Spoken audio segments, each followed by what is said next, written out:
I know how you must feel. Lost. Alone. Hopeless. You probably deserve it. But even for you, there is still a way. A way to bring it all back.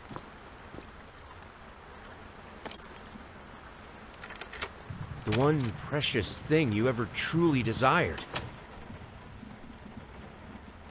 Finish it.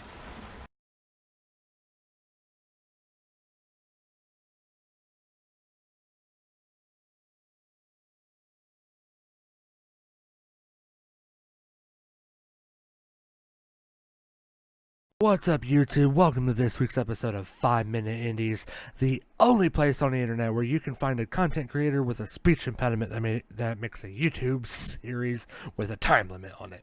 And of course, that was the fastest I've ever said that sentence.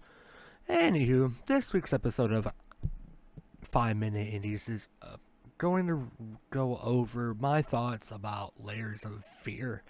I've never really been too much into horror games, but I think this might change my whole thought process.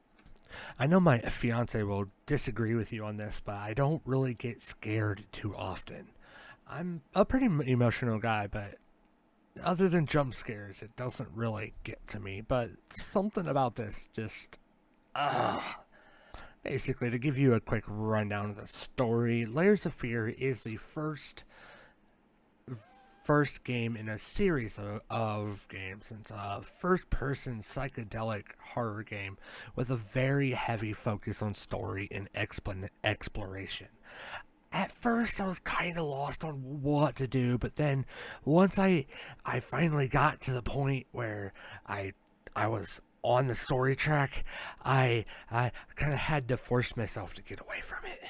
Something about the way that it just pulls you into the mind of an insane painter and makes you discover the secret to his madness.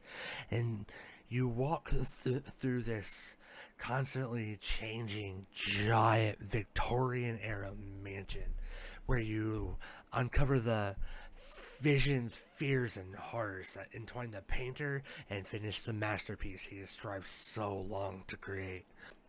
You know, there's a certain thing that pulls you into it. I'm not really sure what. I don't know if it's the graphics or just how they represented the story, but I didn't want to let it go, like I said. I personally really can't figure out why it completely draws me in, but all I know is it is just from the little bit I was able to play. I would completely recommend it, especially around this time of year. Halloween's in just a couple of days. And while talking to a couple of my friends, I guess this game is more popular than I thought. This is the first time I've heard of it. And it was the first time I've played it. I really thought it was really close to like Amnesia. And I'm more used to playing games like Slender Man or Five Nights at Freddy's, the more jump scare type of thing. But there are a couple of things about it that I really need to emphasize. First off, there is a warning for epilepsy triggers. If you're epileptic, I highly recommend you do not play it. I did not see anything in settings to turn off flashing lights, and I'm pretty sure you can play like the first 20-30 minutes of it without having any issues. However, there is another thing. It's motion sickness. I'm not one to get motion sick very easy in a game, and the way they alter the mansion and move everything around, it was starting to make me feel kind of nauseous. Now, obviously, your mileage may vary. That's just my personal take on it. I really hope if you're into these type of games, you kind of already know whether or not you can handle movement like that.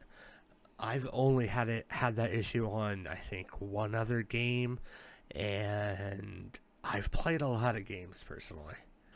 I will be the first to admit I did not play completely through the game because of that.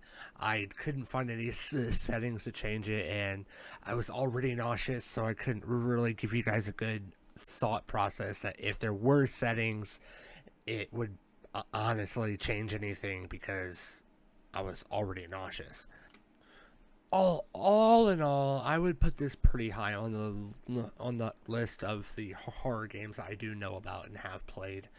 It's $20 on Steam. It's a pretty decent price if you ask me. Plus, it has other variations of it in the series. Let me know what you guys think in the comments. Don't forget to subscribe and hit that like button. Click the bell so you know when I upload next week's video. Thank you very much and happy Halloween.